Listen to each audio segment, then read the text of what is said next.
Dementia Researcher with a blog and a rating. Networking.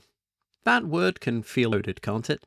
It conjures up images of awkward mingling, forced smiles, and wondering if you're supposed to hand out business cards. Do researchers even do that? But here's the truth. In research, especially in something as collaborative and emotionally complex as dementia research, building relationships really matters. I'm not saying you have to become the life and soul of the conference social evening, far from it, but making connections can help you find collaborators, discover opportunities, get feedback on your work, and maybe, if you're lucky, stumble into something that changes the course of your research or career, or both. The reason I'm thinking about this right now is because myself and 3 great colleagues from iStart were invited to create a workshop for this year's AAIC to help early career researchers with establishing networks and finding mentors. And if nothing else, I thought writing a blog would help me organise my thoughts. I think my first tip would be to start before you actually need something.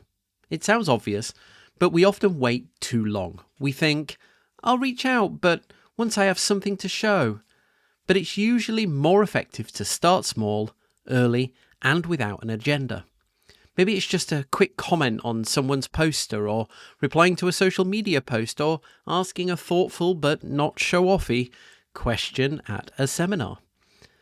The less pressure you put on these early interactions, the more natural they feel, and not just for you, but for them too. I'm a big fan of sliding into someone's consciousness slowly, even if it's just by liking the things they post.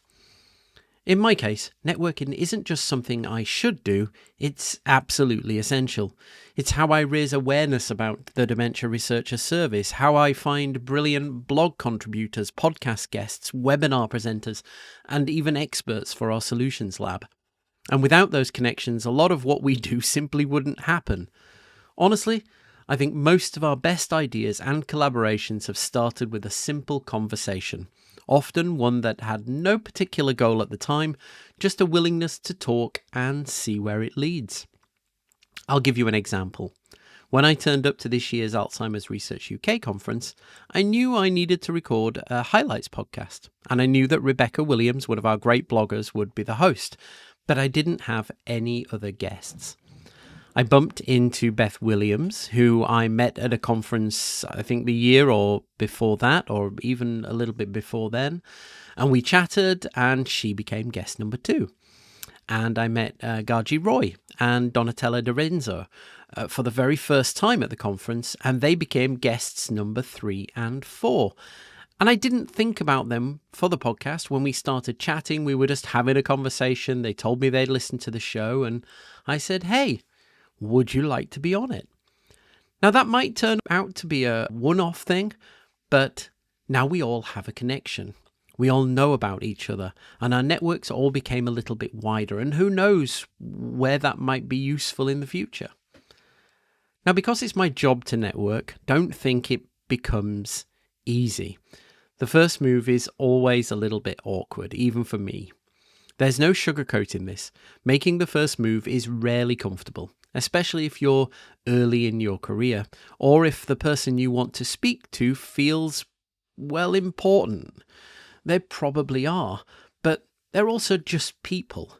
Anyone who's ever met rock stars like Henrik Zetterberg or from the Alzheimer's Association, Maria Carrillo, will tell you they were so nice. But anyway, here are a few things that might help. First of all, prepare one question. Not a full-blown pitch, just a single, sincere question about their work. Number 2, be transparent.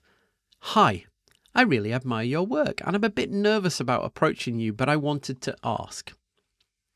That kind of honesty is disarming, and it shows humility, and it's easy to say.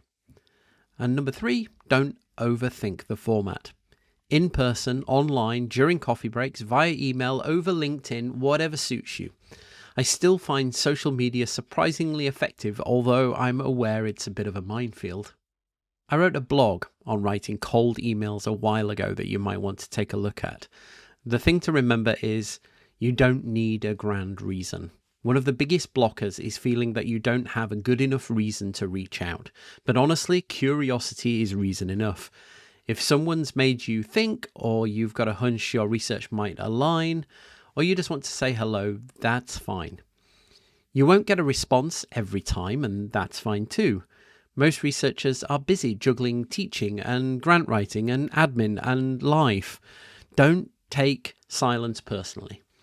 But if it's face-to-face rejection, it's extremely rare. People are generally kind, especially in this field where empathy is part of the job. So the key takeaway here is to follow up, but don't cling. If you do have a good first chat, follow up. Just a short message thanking them for their time. That can go a long way. Maybe share a paper you mentioned, or maybe offer to stay in touch if you're at a similar career stage. That's enough.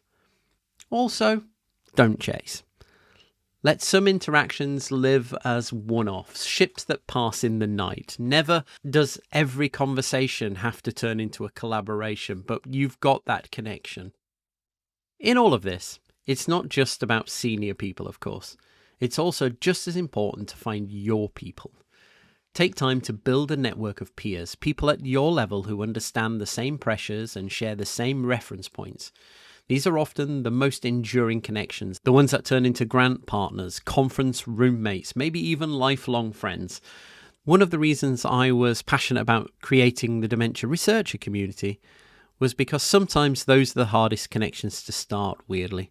It feels like you should already know each other, but don't. But even a simple, I've seen your name around and want to say hi is enough. Chances are they were thinking the same. Final thought, which might contradict some of what I've already said. You don't have to be networking all the time. It's okay to sit out the pub trip or skip the icebreaker or not join every Slack group. We all have different capacities. Just try not to avoid connection entirely, especially not because you're waiting for the right time. There's rarely a perfect moment, and sometimes you just have to go for it, or at least send the message. I'm really looking forward to sharing more details on our AIC workshop once they're finalised, but in the meantime, I hope this blog was useful. Thank you for listening. Join the Dementia Research bloggers and share your own views.